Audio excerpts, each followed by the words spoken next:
Olá, muito bom dia a todos. Hoje completamos 147 dias em oração, dos 276 previstos, né, até dezembro.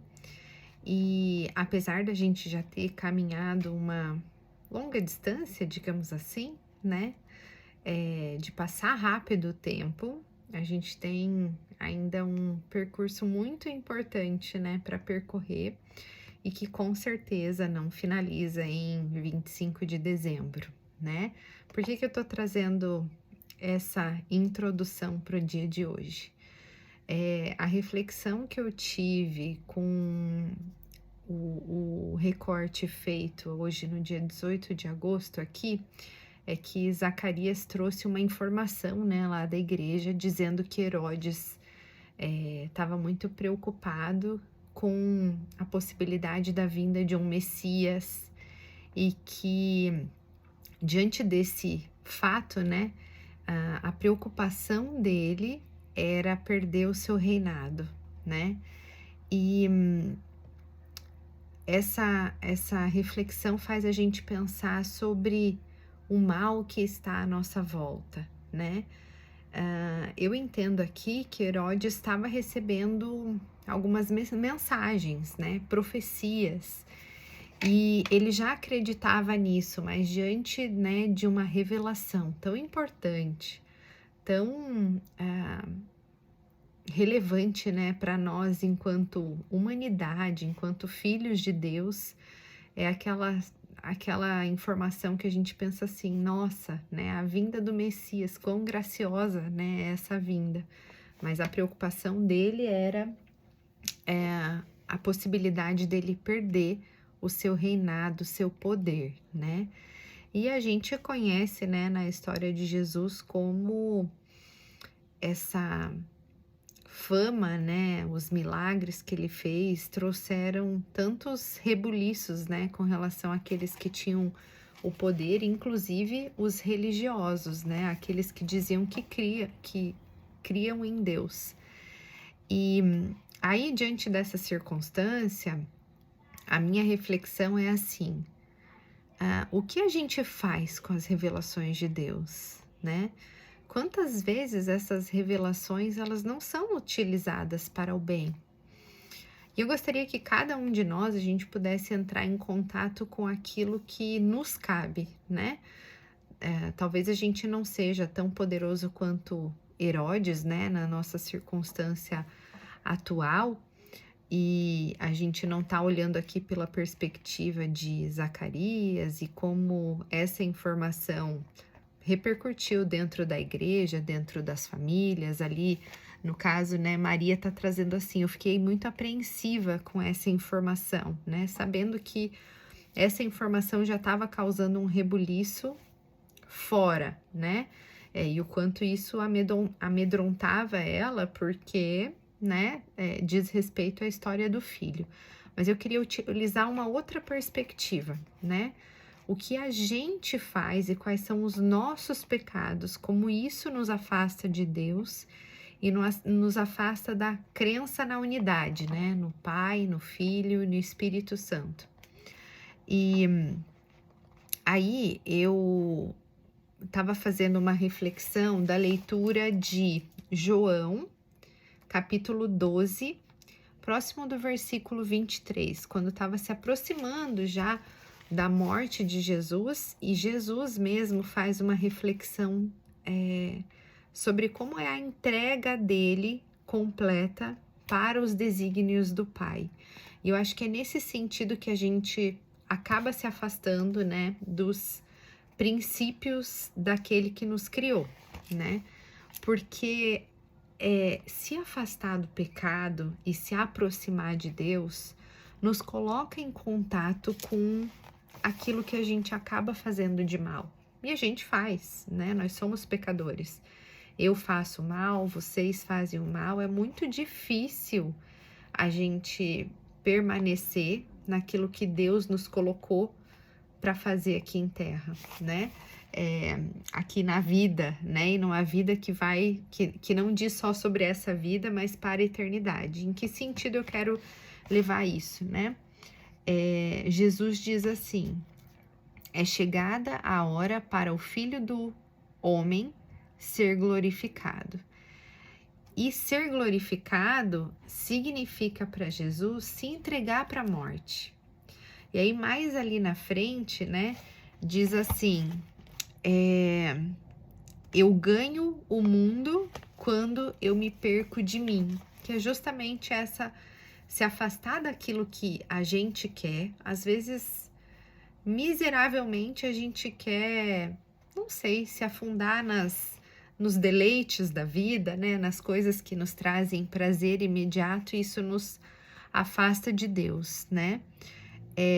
Mas Jesus se entrega e ele não está falando dessas pequenas coisas, né? Ele está demonstrando como ele entregou a vida para salvar todos nós, né? E ele faz toda essa entrega com muito compenetrado, né? Muito, inclusive entregando amor para aqueles que estão, né, odiando ele naquele momento e desejando a morte dele. Já que é com a morte dele que a gente vai ser salvo, então matem ele logo, né? E aí isso me coloca numa posição de perceber que nós estamos aqui realmente para honrar o Senhor. E como essa caminhada, né, de conexão com a espiritualidade, ela causa mesmo um rebuliço no nosso modo de pensar, de agir, de sentir. Como não basta só a gente estudar e ter clareza, né, de justificar como aquilo, né, como esses aprendizados se encaixam naquilo que a gente sente, mas como a gente precisa manifestar isso, né? E tudo isso é aqui. Se vocês lerem com coração aberto, né, essa passagem da Bíblia, a entrega de Jesus demonstra isso, né? Eu até grifei aqui um pedaço que diz que não basta a gente crer, né? A gente precisa manifestar, porque nós somos instrumento dele aqui na Terra. E aí, eu até já indiquei no grupo que a gente tem de orações diárias, a leitura também de Coríntios 1, capítulo 12 também, será? Deixa eu olhar aqui.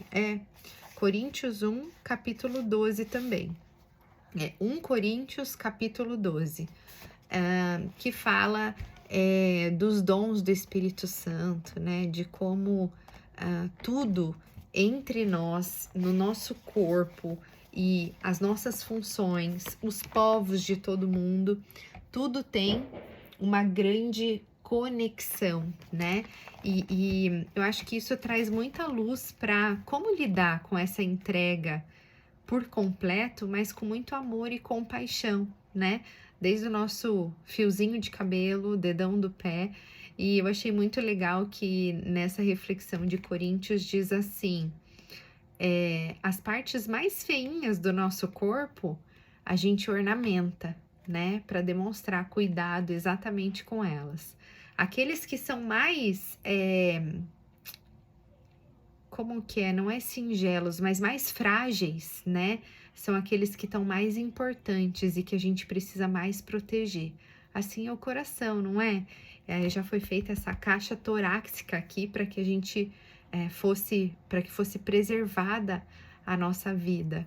Mas como a gente não enxerga, né? O que tá mais bonito, né? Digamos assim, o que tem de mais importante, mais belo é aquilo que está mais escondido. Quem dirá sobre os nossos dons, né? Sobre as nossas habilidades, as nossas possibilidades de como a gente manifesta, né, essa beleza, essa ciência, a sabedoria. Então, acho que essa leitura de Coríntios também é não só para a gente entender dessa profunda entrega, mas encontrar a beleza, o amor e o autocuidado, inclusive com relação às nossas partes do corpo, e entender nós como um povo único de Deus. Inclusive, ele usa as palavras assim: não tenho mais ela aberta aqui porque eu mudei agora, mas fala assim: nós todos somos o corpo de Cristo. Como que vocês recebem isso? Não dá essa sensação de responsabilidade e muita honra? Como que a gente tem cuidado, né, de cada um de nós? Como a gente tem olhado, inclusive, para as pessoas que estão ao nosso redor? Mesmo como é aqui no caso, né, de como a gente olha para a postura de Herodes e como a gente olha para os nossos próprios pecados, dificuldades, para aquilo que a gente ainda age de mal, né? Eu acho que é sobre isso a nossa caminhada aqui juntos. Não é, em busca de perfeição, mas, inclusive, uma das passagens que eu li hoje dizia assim, que Deus, ele, à medida que você vai fazendo essa entrega, ele vai percebendo, né? A gente, ontem a gente falou sobre ser ovelha, né? E era mais ou menos isso também a reflexão. Dizia assim, que a gente consegue sentir quando recebe uma mensagem que vem de Deus, né? A gente consegue discernir isso. E que diante de salvação, nós também saberemos discernir o recado dele para cada um de nós. Então, isso faz parte da nossa identidade enquanto filhos. Então, a gente está aqui constantemente nessa busca, não necessariamente sobre ser santo, né? Não ser pecador e não identificar as nossas maldades, as nossas falhas, mas olhar para essas situações, né? Para essas falhas, para esses defeitos, para as dificuldades, com muito amor, faz diferença e nos faz identificar enquanto filhos. Portanto, a gente não pode dedicar para nós mesmos e nem para as pessoas ao nosso redor a acusação, né? E o julgamento, mas esse olhar de compaixão e misericórdia para cada um de nós. E com essa mensagem, desejo que vocês tenham um ótimo dia e encontro vocês amanhã. Um beijão, Simone.